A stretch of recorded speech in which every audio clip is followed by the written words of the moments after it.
Bonjour à tous. Je vous propose ce mois-ci de voir le ciel de décembre. Je rappelle donc qu'il y a déjà les vidéos du ciel de septembre, du ciel d'octobre et du ciel de novembre qui existent sur la chaîne. Vous pouvez vous y référer, notamment par rapport au ciel de décembre. Vous avez encore pas mal d'objets qu'on a vus dans les précédentes vidéos qui sont encore visibles à ce moment-là de l'année. On va commencer avec une première constellation pas souvent vue, c'est la constellation du Fourneau. Et dans cette constellation du Fourneau, un objet qu'on voit assez peu souvent imagé, mais c'est parce qu'il est très difficilement visible dans le ciel de l'hémisphère nord, car il est très bas sur l'horizon, vers le sud. Donc dans le Fourneau, on va trouver NGC 1097 ou Cadwell 67. C'est une galaxie spirale barrée. Donc voyez où ça se trouve, on va zoomer dessus. Donc c'est une galaxie spirale barrée qui est située dans la constellation du Fourneau, qui est à 53,2 millions d'années-lumière environ. Et elle a été découverte par l'astronome William Herschel, encore lui, en 1790. Ensuite, on va se rendre dans Persée et voir les objets qu'on y trouve. On va commencer par le double amas de Persée, NGC 869 et NGC 884. Donc vous voyez où ça se trouve par rapport à notamment Cassiopée. Allez, on zoome dessus. Voilà, je recadre légèrement pour qu'on puisse voir les deux amas. Donc ce double amas de Persée qui est en fait une proximité apparente qui n'est pas totalement fortuite. Elles sont âgées de 116 et 225 millions d'années. Elles sont nées du même nuage interstellaire. Le premier contient beaucoup de jeunes étoiles de type spectral, B, autrement dit des géantes, alors que le second est fait essentiellement d'étoiles B, blanches, ou d'étoiles M, rouges, en phase de supergéantes. Compte tenu de leur dimension, autour de 100 années-lumière chacun, environ 200 années-lumière séparent réellement ces amas. Les Babyloniens, puis les Grecs, dans l'Antiquité, avaient déjà repéré cette étoile nébuleuse cataloguée pour la première fois en 130 avant Jésus-Christ par Hipparque. Toujours dans Persée, on va voir maintenant NGC 1023.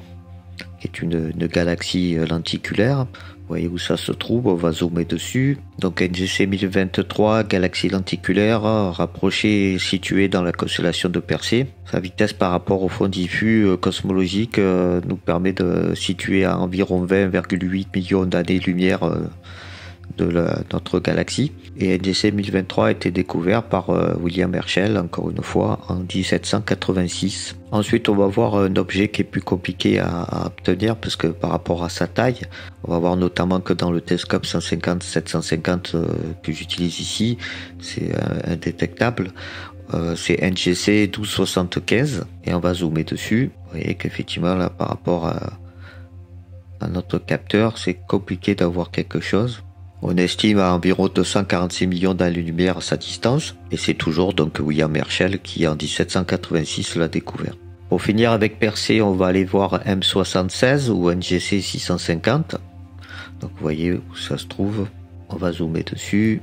Donc NGC 650 ou M76, c'est connu sous le nom du petit Altair, ou Little Dumbbell. En fait, sa forme rappelant celle de la nébuleuse de l'Altair. M27, M76 est l'un des objets les moins lumineux du catalogue Messier. Ensuite, on va aller faire un petit tour du côté du triangle pour voir le plus connu, M33. Vous voyez où ça se situe.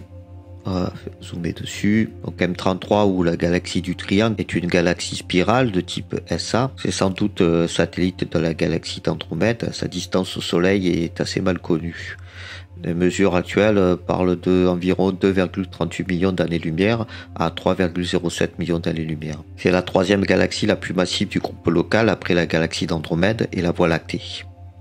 Et devant le grand nuage de Magellan. Avec une masse évaluée à 60 milliards de masses solaires, elle ne représente que 5% de la masse de la galaxie d'Andromède, donc la matière noire constituant près de 80% de cette masse. Elle a été cataloguée pour la première fois par Charles Messier en 1764. La galaxie du Triangle avait probablement déjà été observée auparavant, étant visible à l'œil nu lorsque les conditions s'y prêtent.